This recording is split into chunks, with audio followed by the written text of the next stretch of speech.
Bears, blog, boys, you know it all, computer, analytic, geeky nerds. Michael Schneider, Tom Cavanaugh, the Bear, blog, boys, know-it-alls, doing some podcast somewhere. Nobody wants to hear you. Geeks, you pencil-pushing, skinny jean-wearing geeks, you. Coming to you live from our mom's basement, this is the Bears Blog Boys podcast. I am your co-host, Tom Cavanaugh, here with my good buddy and other co-host, Michael Snyder. Snyder, we weren't able to do a full review of the Bears-Steelers game. We're definitely going to talk about it a little bit here. But, man, we were together watching the game. We should have honestly just went live right after because it was such an intense game. We were together. Yeah, buddy, I mean, that was one of the most intense Bears games I can remember in quite some time. Oh, yeah, no, it was definitely intense. Another roller coaster of a game that we do squeak out.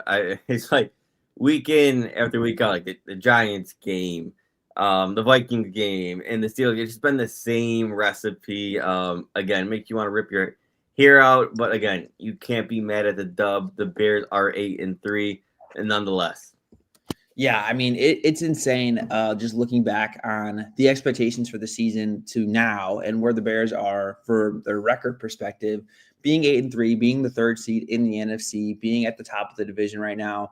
I'm not saying I ever thought this was like out of the question, but definitely not the outcome I expected, especially in year one of Ben Johnson's tenure so far. So, I mean, you just have to be thrilled with where the Bears are at. I think this is a great spot to be in, and they've won outside of like the Ravens game, I think. And I guess if you want to say the first Vikings game, they've won all the games they should have won. So heading into this really tough stretch that they're about to head into, winning those games is really going to matter if they do drop a couple, whoever those games might be.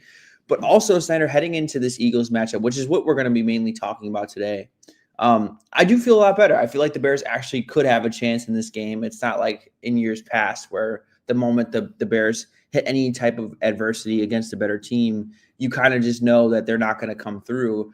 I feel a little different about this game. I think the Bears actually do have a chance.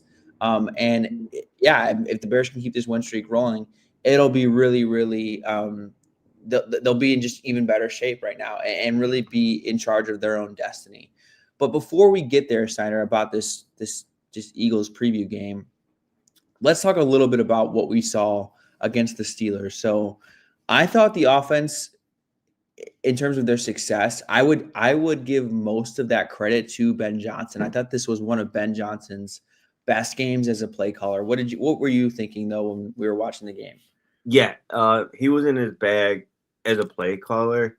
Tom, what I actually have grown to love about this offense, I know the fantasy players won't like this. I like that we can hit you in so many different ways. We're not a predictable style offense, right? Earlier in the season, it was primarily Rome, but now you're seeing, you've seen the run game get more involved. You're seeing Luther Burden get more involved. You're seeing DJ Moore get more involved, and then you're seeing Colston Loveland, making his presence known.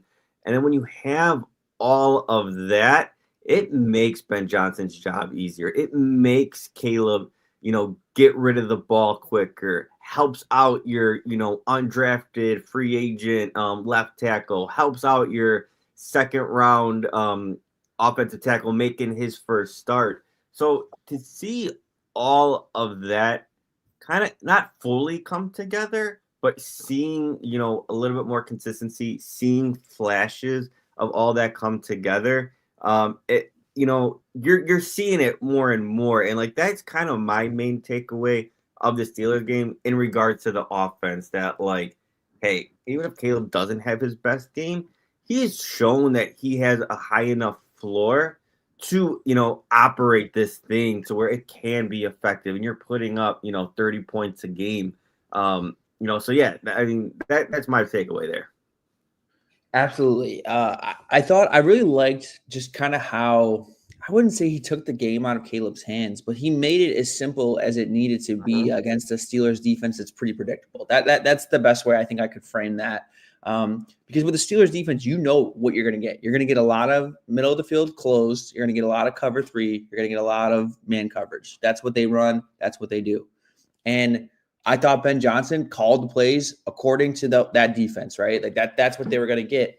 And that's why you saw so many of those plays where Caleb literally just turns his back to the defense on those play action plays and the ball is out, right? Because he knew exactly what he was going to get. And that's the game that Ben Johnson called for. And then on some of the times the Bears made mistakes, whether those were penalties, I think most of them were penalties, or like negative runs.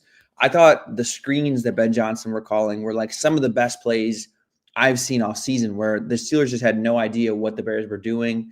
And every time that they dug themselves in a hole, the Bears on those second down plays, the second down screens, they were always able to get out of them. So again, credit to him, credit to the Bears offensive line and obviously receiving group. Like you said, all those guys kind of being tapped into and showing that the Bears can beat you with all of them is a very fortunate thing. Yeah, the fantasy players, like you said, might not be thrilled about that, but they all have their different skill sets. They all have their different ways they can help contribute. And we kind of saw that in this past game.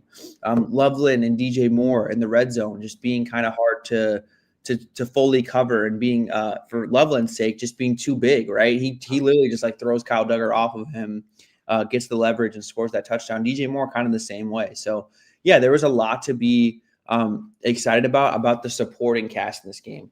As for Caleb, I liked how he was more decisive. Like that's a good thing. I don't think there were many moments where he was just sitting back there and holding onto the ball and trying to create against a pretty good Steelers pass rush. So that is a good thing, I think. But overall, Senator, I thought it was a pretty mixed bag. It was, of the games I've charted of his so far, it was not one of his best for me. I just thought, if you're looking in the grand scheme of things, those plays that I talked about of, okay, the Bears are going to just dial up this play where it's going to allow Caleb to get the ball out of his hands really quickly, because the defensive look the Steelers are showing, they're going to end up being there post-snap. I thought he missed too many of those throws. I thought that, like, I wouldn't call them layups, but they're about as easy gimme throws as you're going to get. The easy gimme throws that are valuable, they're about as easy and gimme as you're going to find in the NFL. And I thought he missed too many of those. And that's the thing. Like, if the way Caleb's playing right now is a pretty risk-adverse type of style. So if you're not going to take a lot of chances down the field, or like make a lot of high-level throws 20 yards past the sticks, you better be pretty precise on all of the other stuff, right? On all the other intermediate stuff. And I just thought it was too up and down, right? There was too many misses there for me to say that, because I got a lot of crap for this on Twitter, for me to say that this was a strong game. I think this was more of a mixed game than anything. Yeah, I mean, you look at the box score, he already had 250 plus, 3 passing touchdowns. You'd say, hey, that's pretty admirable, affecting your quarterback first year in the system. But the thing is, now a lot of people like get mad when you call a spade, and it's like we watched quite a few games together this year. It's not like the Bears win and Caleb doesn't have a bad game. Oh, I can't enjoy this. I don't know. It's not. No one's doing that. We are high fiving each other. We are fired up for a Bears win through and through. But you do your due diligence. You grind the film, and you see it. You just want Caleb to clean things up, and there's nothing wrong with pointing that out. Here, if you want to be totally honest, and don't get me wrong, I am loving this wave. I'm enjoying this roller coaster of a season. It's been one of the funnest Bears seasons that we've covered and been since we started this. But look, take the last 3 games for example, right? Caleb kind of up and down, same game. These wins in that style, you can get away with it when you're playing against Jackson Dart, Russell Wilson, and they're struggling to push the ball forward. You've seen how J.J. McCarthy was struggling to move the sticks, push the ball forward. And the same thing with Mason Rudolph. Most of their production came from the run game, screens. Like I don't think Mason Rudolph attempted, more than a few passes that actually traveled more than 10 yards. It was very, very minimal, right? So these mistakes, missing these layups, sailing these balls that probably should have been intercepted, you can get away with it maybe against those quarterbacks. You can't carry that over into the stretch against the Eagles, against the Packers, against the Lions, 49ers. Like you're not going to be able to get away with, that luck or get away with those turnovers against these teams that have been there, have stable quarterback play, have, winning head coaches. It's not gonna, the odds against you aren't gonna be as high against these premier teams, is what I'm saying. And all we're trying to say is, hey, he just needs to clean it up. Are we panicking on him? No. Are we panicking on the season? No. We just want a little bit more consistent play, against these better teams. Absolutely. And I think in this game specifically, like I just went back and watched the Cowboys game from this past week. And I think the Cowboys actually had a very similar game plan in terms of what the Bears did against the Steelers. Like, I don't think you get the same, we'll pull up the coverage data and stuff like that. I don't think you get the same kind of looks from the Steelers. Like, the Eagles disguise way more. And they're just a tougher defense to figure out. And that's honestly going to work against the Bears, obviously. But that's just a need for Caleb to be more precise. But the throws that Dak is just putting on his receivers, like where it's literally like the only place they can get him. Like, that's against the best teams, against Quinyon Mitchell, against Cooper DeJean. That's what you need to do, right? Like, they're not going to be as open as they were in this game. And that was the problem with me. It's like, they are wide open. Like, you need, okay, I understand if it's not like perfectly in stride. And there were a couple throws like that as well, where like Rome still caught a slant that was behind him and stuff like that. It's like I understand if they're not right on the receiver, but they need to be in a chance where they can catch them. They can't be behind them. They can't be over their heads. And that was what was happening a lot of the time. So again, that's why I was a little lower on this game. And then also the sack that he takes is just a totally unacceptable play. You can't take that sack. He had all day to throw, and he kind of just waited in the end zone and ended up fumbling and allowing the Steelers to score. Imagine if that play doesn't happen. The Bears probably win this a lot more handily than they did. So I that's kind of where I come down on. There were too many misses, and there were two, I think, pretty egregious turnover-worthy plays in this one that you would definitely like to avoid. Were there a handful of good throws? Absolutely. But it's really in this offense where it is more about efficiency than, even though they are explosive, but they're not explosive in the ways that they are just literally scoring in one play. They're explosive in that they're getting like 10 to 15 to 20-yard gains on every other passing play. You're going to have to be more efficient, I feel like, to really run this offense to optimal ability. And we've seen Caleb can do that throughout the stretch of the game. The Giants game, I thought he did that really, really well. We've seen that he's been able to move the ball down the field. I just think that when those layups and gimmies are there, you can't miss them at the degree he did this past game, right? It's just one game. I'm not saying that Caleb can't play. I've been actually very, I think, pretty positive about where Caleb is in his development. So again, this is not like a blanket statement saying, "Oh my God, it's time to panic about Caleb Williams." But like you said, let's call a spade a spade. Like let's grade him to the degree that we should our starting franchise quarterback. Like, I think we're past the point of protecting him and sugarcoating things. Like it's past that point, Snyder. I think we need to just be fair and call it what it is. There's nothing wrong with having high standards. If we're 8-3, the playoffs are on our mind, right? Right. You have this tough stretch of the schedule. You want to go to the playoffs, and you want to win in the playoffs, right? You have to clean that stuff up, right? Like, yes. That's stuff that, hey, playoff football against these premier teams, these premier coaches, premier defenses, you have to play a very clean game, and you have to play better if you want to win. That's my goal. That's the standard that I want the Bears to be at. It's been so long since we played meaningful football that, hey, a sack like that in the end zone where you give up a touchdown, that could make or break a playoff win or a loss. That's how crucial it is. That's the way I evaluate it. Like, wait a minute, you can't do that in the playoffs. You're gonna look like a jag. So again, I criticize it now because the standards in the playoffs, that little nitpick, that small, or not a small mistake, but that one moment could cost you the game. That's why, again, all that stuff is so crucial from your quarterback.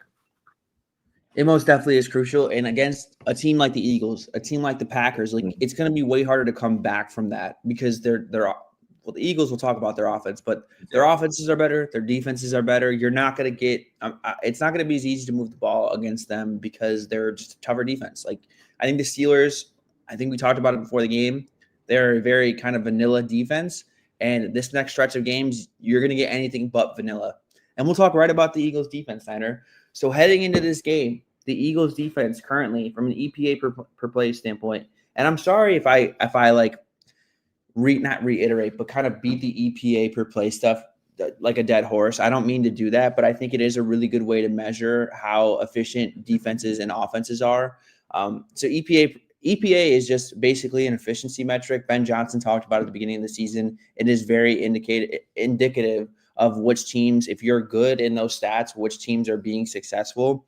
So if you're just looking at the Eagles defense, they're the 6th best defense in EPA per play allowed.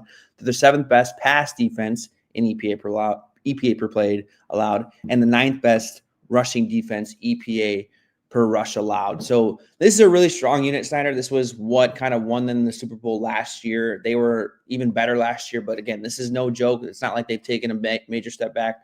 They're basically top 10 in everything if you want to look at it across the board. They're very talented defensive line, but they're even more talented in the secondary. People don't really realize just how good they are on the back end. So this is a tough defense, Snyder, and we know their defensive coordinator all too well, Vic Fangio. He really knows how to call a defense, how to make things tough on opposing quarterbacks. Oh, yeah, and he's going to do it. Yep. And, again, the Eagles, but Howie Roseman is the best GM in football. I could probably make a whole entire podcast episode about that. But, man, they got some dogs, man. I mean, here, Quinyon Mitchell, Cooper DeJean, Nicole Dean, Zach Bond, Sidney Brown, Reed Blankenship. Everyone is in their back 7 are just some dogs. They acquired Jalen Phillips, who's just been huge for this pass rush. So, Tom, just from an on-paper talent standpoint, it's going to be one of the best defenses that we've played. And then you combine that with Vic Fangio just being that elite coordinator. It's not going to be an easy match. I even forgot to mention Jalen Carter as well, who we passed up on. Again, I think it actually worked out. That debate, I think, has been a little bit more in the Bears' favor, getting Darnell Wright and the way he's emerged. So that'll be interesting to see maybe that matchup go. But, yeah, it's a tough test ahead. It's 100% a tough test. Their front is a problem. Jalen Carter, you're definitely gonna have to have a plan for him on how you kind of want to approach him. You can't let him wreck this game because he can very well do so. So you definitely have to have 2 bodies on him. You definitely have to have extra attention. I think, Snyder, when it comes down to looking at this defense or looking at how the Bears could attack this defense, I think honestly what the Bears want to do on offense kind of falls in line with where this defense has struggled a bit. They play a lot of everything. They're not like Vic Fangio's defenses are kind of known for 2 eye safeties, which they do a ton of. And I think pre-snap, that's really what they lean into more than any other team. I was just looking at how they defend runs. They are in light boxes against run plays on 60.5% of their snaps, which is the most in the NFL. So pre-snap, they are in light boxes almost all the time. And that's what Vic Fangio's defenses are known for. But they run a bit of everything. I think they disguise things really well. They drop safeties down. They run cover 3. They run man coverage. I think that's a different wrinkle than what we've seen from Vic Fangio in the past because they really trust their corners. Quinyon Mitchell, Cooper DeJean, they're legit. You can run man with them. And I think where they've struggled is against motion and with the play action, right? I think if you can kind of get the motion to indicate what coverage they're in, which we know Ben Johnson likes to do a ton of, and then run play action to kind of blitz them and stay and be on the offensive and not let them dictate their looks to you. I think that's when we've seen they've struggled. They're actually the worst. I tweeted this out yesterday. They're actually the worst defense against play action passes. So that falls right in line with where the Bears want to attack and what the Bears want to do. But again, that comes back to Caleb has to clean up those intermediate passes he missed a couple of them. I think he's got to be a lot more consistent in order to orchestrate this plan and really make them pay where they're weak at against a better defense and definitely a tougher one in terms of what they're in to figure out.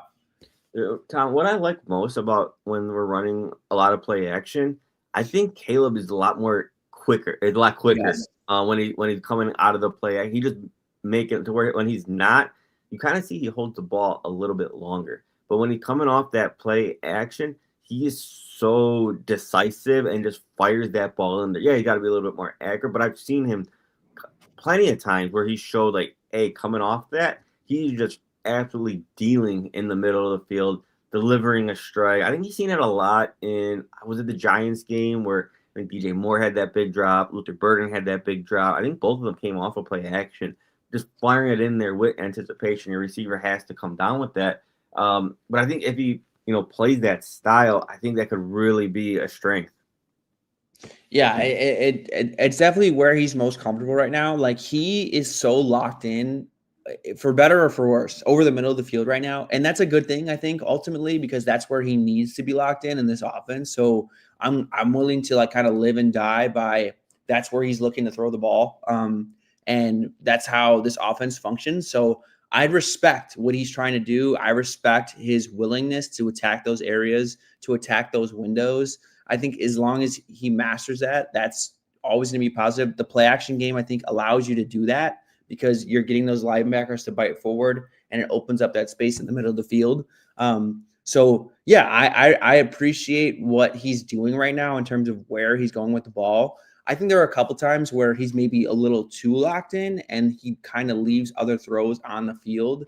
But against this defense, I think you can kind of get away with that. That's where this defense is weak. They're going to run a bunch of middle of the field open coverage or even cover 3. You can get away with that. I think you can. That's where they're weak. That's where Dallas just kind of went over and over and over again. They kept kind of attacking that intermediate part of the field. And towards the end of the game, it allowed them to get back in the game and obviously win the way they did. I also saw, just like watching Dallas, I thought they had, in both games, had a really good game plan against the Eagles. And every time they were in man coverage, Snyder, whenever they caught the Eagles in man coverage, they are going after Adoree Jackson. Adoree Jackson is like ranked one of PFF's lowest ranked corners right now. I think he's like 108 of 110. And he's ultimately the weak link of this defense. If you can catch him in man coverage against one of your better receivers, and the Bears have a lot of good options to go to, I think that's when you have to make them pay down the field, because that happened with George Pickens. That happened with CeeDee Lamb. They had 2 big explosive plays against man coverage in this past game. So I think that's another element too. Like Ben Johnson doesn't always have plays dialed up down the field, but when you do catch the Eagles in man coverage, Adoree Jackson's the guy you want to get after. No doubt about it. And Tom, I know we haven't talked too much about the offense, but Tom, I mentioned it against the Steelers. How you kind of see everyone getting a lot more involved. And you talk about Rome, like the man beater, right? You talk about Luther Burden, who you're, manufacturing touches for, and you see his just game-breaking ability, speed. I think he has ability as a route runner, man beater, but he's just not there yet. But you're finding ways to get him open, and then you have DJ Moore, who's just rock solid. Don't forget about him, but then also you got Colton Loveland, the mismatch, who again on the film during the game, the eye test just tells you this guy's a damn good football player, right? The ball skills, everything that he does, and his yak ability. It's funny, right? He doesn't have he's not really movie with it, right? He's not shaking and baking you, but the guy's like a locomotive, right? He's running straight at you. He's moving at a special speed, and there ain't much that's gonna slow down that train coming at you. So I just love how this offense has so many different ways to attack you, right? Attacks a specific style of defense. And then, I'm not even mentioning the run game. If that gets going, what that also will open up in the play action that you're alluding to. So, when I talk about these Bears wins, there might be a little fluky. It's up and down. If this thing on offense, combined with Ben Johnson and Caleb playing a little bit more consistent, that's why I'm so optimistic that we can actually hang with anyone. If Caleb cleans it up and we just play a full in sync game. Yeah, absolutely. Different ways they can beat you in the passing game. I really think it's just about like, yeah, the consistency. Could Caleb hit the guys that are open? And we've seen he can do that. Like it's just, it comes in waves where there'll be spouts of inaccuracy. And I feel like against the Eagles, you really need to be as consistent as you possibly can be, because this is a defense that will make you pay for your mistakes. So and what the Eagles do so well is, while here I can pull up their coverage numbers. I added it actually. While they are like pretty diverse in their coverages, they disguise everything. Like everything changes post snap. So what you're seeing before the snap is rarely ever what actually is the coverage after the snap, and that's like a Vic Fangio trademark. That's what everyone around the league kind of took from him, is that the disguises are so good, they're so late to rotate, that it's really hard to figure out. And that's why I'm hoping that if the Bears can get this run game going, they can start implementing all the motions that they like to do.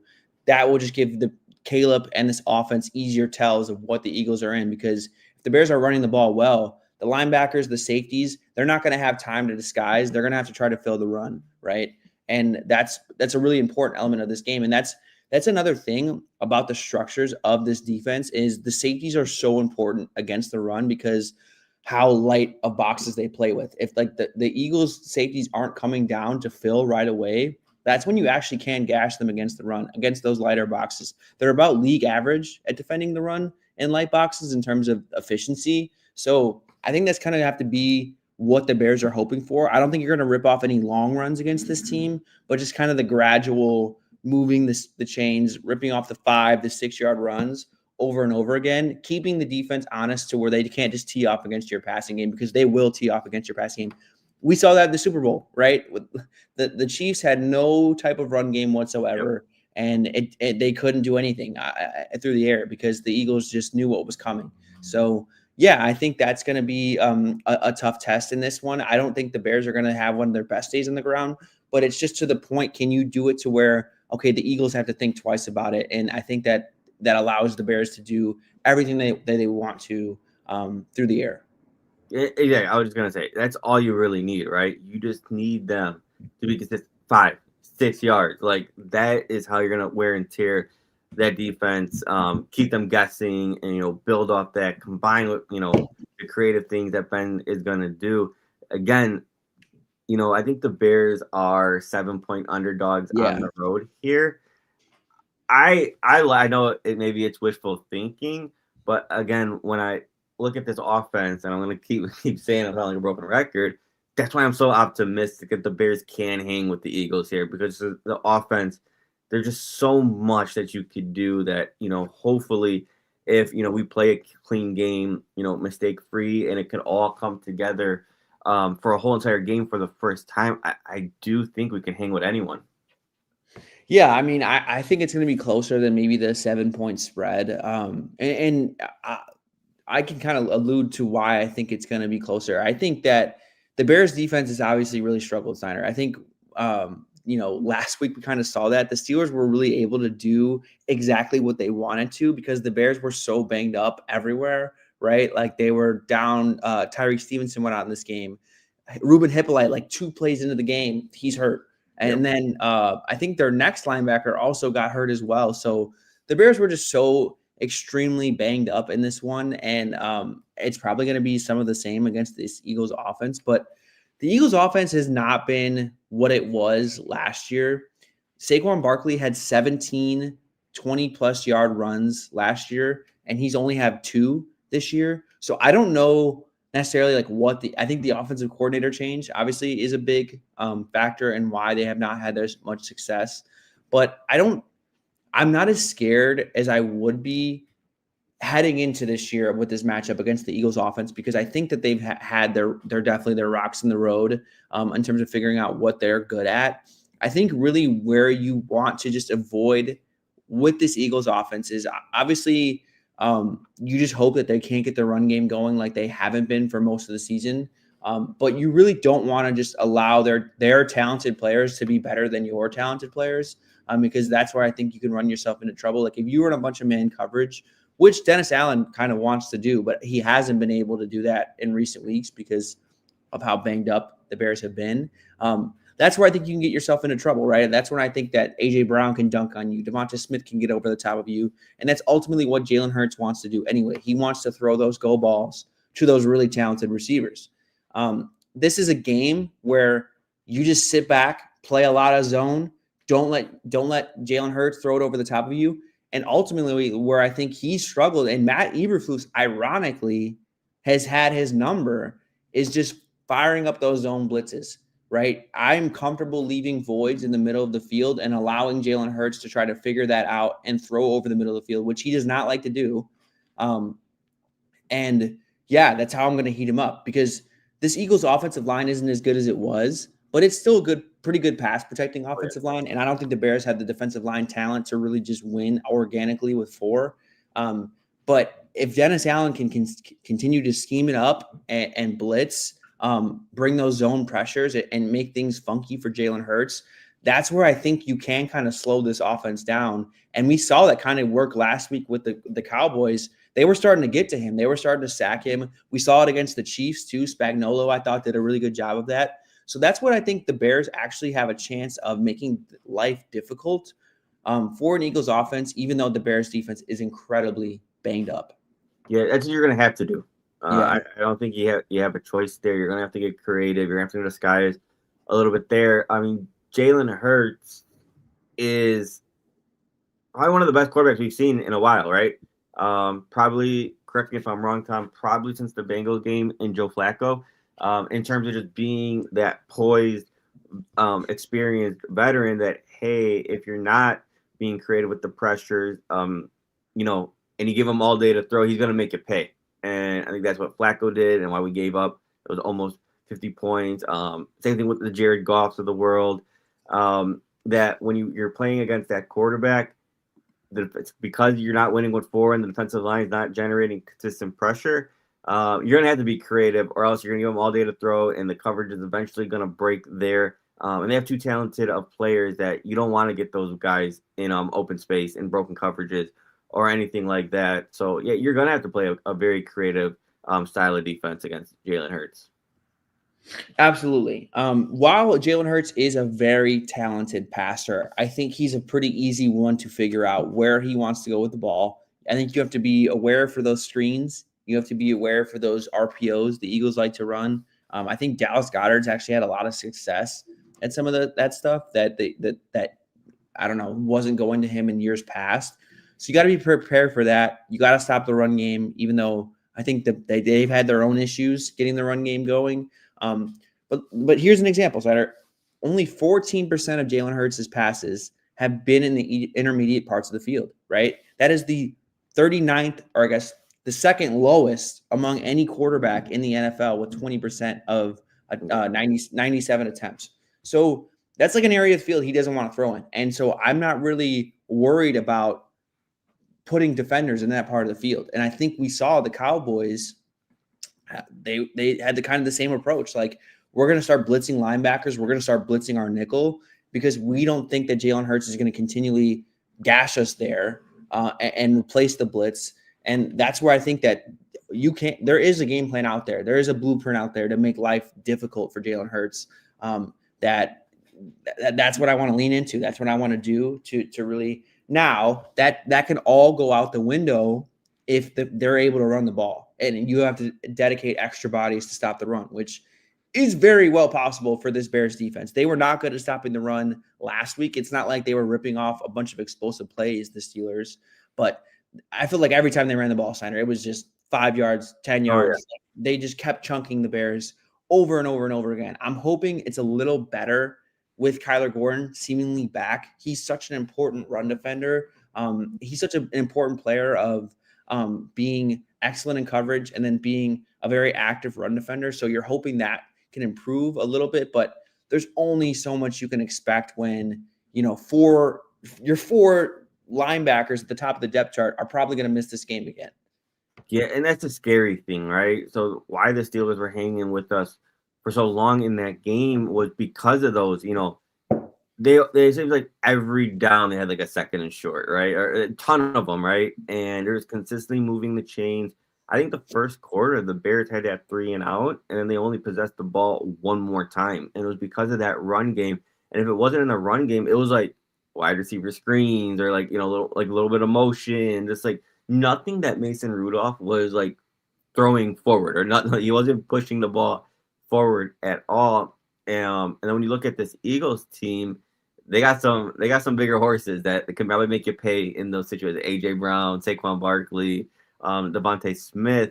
So that's why it might be a little bit scary. And hey, if the Eagles need like a tune-up game to get the run game going, it could very well happen against this Bears team. Especially with all the injuries at linebacker. So that's what kind of terrifies me about this game. That could, if the Eagles do figure out this run game, it could get out of hand. Yeah, that's definitely like I think the most worrisome part because like they're totally content to do exactly what the Steelers did and just continue to run the ball if they're able to get those positive gains. The Bears defense has been better against the run in recent weeks, but yeah, I thought the Steelers just totally had their number. And again, that comes back to how injured they are. They don't have their best run defending players in the games right now. I'm curious to see when Kyler Gordon comes back. How does that affect Chauncey Gardner-Johnson? What is his role? Do they just run more dime? This is not really a team I want to run dime against a whole lot because they are willing to run the ball. They are willing to get heavier bodies on the field. So it'll be interesting. I'm curious to see how they want to counter that. Jalen Hurts can also be involved in the run game. They really haven't done that as much this year, but he's always someone you have to worry about as well. So yeah, I think stopping the run's obviously given against the Eagles, but if you can make them inefficient on the ground to where they start having to pass, right, and they can't get the little easy gimmick stuff that they do. I don't know if the Bears can do that. They couldn't do that against the Steelers. I struggle to believe that they can do that against the Eagles. But if that's that's the game script you can get them in, then I think that's when the Eagles have their most issues because they're not a good drop back passing team. So that kind of comes down to the offense being able to put points on the board, and that kind of comes down to their defense stopping the easy stuff that they want to tap into. Whether or not both things can happen, Snyder, is really the determining factors of this game. Yeah. Again, that's why it's hard. I am optimistic about this one time, but man, I think the Eagles, again, as much as their run game is struggling, they just got a lot. They got a lot of talent on both sides of the ball, especially on offense. They have probably a way more creative of a head coach than we just came across against Mike Tomlin and Arthur Smith. Just given like the linebacker injuries, you're not sure what you're getting in the secondary. It is making me a little bit more worried. Yeah, I mean, getting Kyler Gordon, getting Jalen Johnson back is huge. I think that just having someone you're a little bit more confident than Nick McLeod, who has been played a lot in recent weeks because Tyree Stevenson has gone out in both games in recent weeks. I think is always a plus. Just having Jalen Johnson is arguably the best player on this team. That's obviously always going to be a positive for this defense. But I think this is a game you probably want your linebackers to play in. And I don't know who's going to play. I have no idea because no one's practiced, right? TJ Edwards wasn't put on IR, but he broke his hand. He has a hamstring issue. I have no idea when he's going to come back. And I'm just looking at the Eagles rushing efficiency as a team. And look, it's been rough. It's been bad. So I'm not sure. Like it's been like, it's going to be the battle of the disappointing units, the Eagles offensive line versus the Bears defensive line. Who's going to be able to win that matchup? Can the Bears just hold their own and not, even if you're going to let the Eagles be efficient on the ground, the one thing that cannot happen is Saquon Barkley cannot have these like 40, 50-yard touchdowns. That's one thing you absolutely cannot happen because if that happens, you're going to lose this game for sure. So yeah, maybe they'll be able to gradually march their way down the field, but I'd rather have that than obviously Saquon Barkley breaking those long runs. That's when the Eagles become unstoppable because then you feel the need to dictate all of your attention toward the run game. And then that's when they can catch you lacking in the pass game and really throw it over your head. Yeah, I wonder if they entertain. I don't had this dream, but I know Tyler Gordon and Jalen Johnson still ended up being inactive, where you have Kyler Gordon in the slot, you have Jaquan Brisker maybe inside at the linebacker position, you have Chauncey Gardner-Johnson back at safety as well. I mean, that sounds like it could be a little bit fun. I don't know how Brisker would be in that role, but given how desperate you are at the linebacker position, I mean, I could see that being just a little bit of fun and maybe just kind of have a lot more talent out on the field. Yeah, I'm curious to see how they balance that because I personally would have Chauncey Gardner-Johnson stay on the field. I think he's better at safety anyway. And if you can get Brisker in more of a sub package role where he's only playing towards the line of scrimmage, I think that's the best way to use him.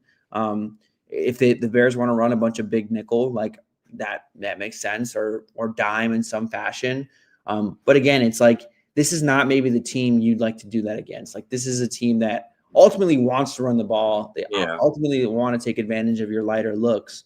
So it's tough. The Bears are in a tough spot. Their defense is banged up. They lack talent in the front. And it's this could be a challenging matchup for them defensively for sure. I mean, it was last week, and the Steelers offense from a talent perspective is a far cry from where the Eagles are at. But all right, Snyder, let's transition to our final predictions. So like you said, the Bears are 7-point underdogs on the road here. It sounds like we're a little bit higher on the Bears than I think the national media in Vegas are.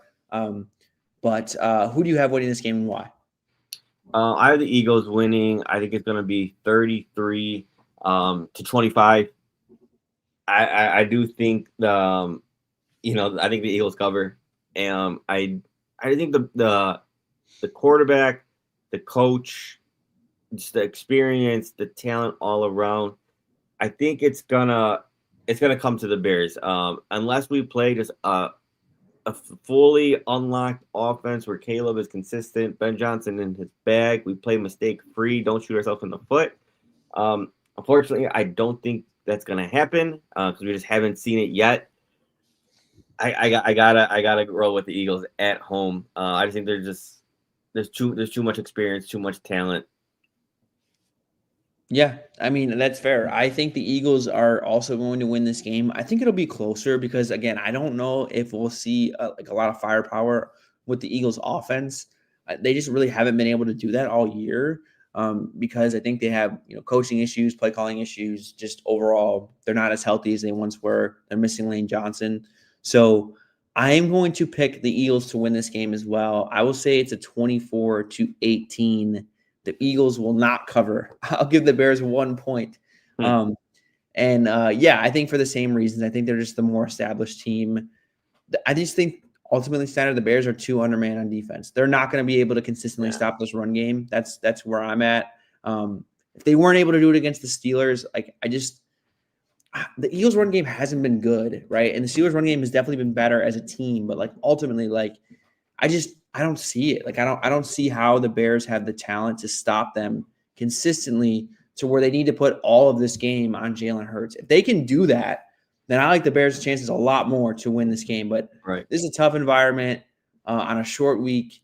I just think that I will lean towards the more established team, and the Bears will look to get right against the Packers. I believe they play next week in Lambeau. So, yeah, unfortunately, I will pick the Eagles to win this game as well. Yeah, unfortunately, I have to agree. Hopefully, the Bears, obviously, we're rooting for the upset, but it's a tough task. It's probably the toughest task, since that Lions game. So, I mean, they have a tough battle in front of them. They definitely have a tough battle in front of them. We'll see if they can take advantage of it. I hope this is a game center. The Bears are a lot more aggressive. Like I thought, that was something we haven't really talked about. I thought there was a couple 4th downs the Bears should have went for last week, even on that last drive before the punt, the last punt to give the Mason Rudolph that chance to come down the field. I thought that's a play or that's a situation. I would think Ben Johnson would go for it and be aggressive and keep the ball in his hands. Yeah. I don't think you can be coach scared in this one. This is a game you kind of have to win, go for the kill shot. And I'm hopefully that Ben Johnson realizes that against a better team with the Eagles. Hey, and if we do come out and win this game, man, the talk across the nation, the talk across the division, everything, the would really, really, really, the Bears would get some respect. So again, a lot riding on this one, just in terms of getting that respect across the league amongst every fan base. So again, this could be a real big moment.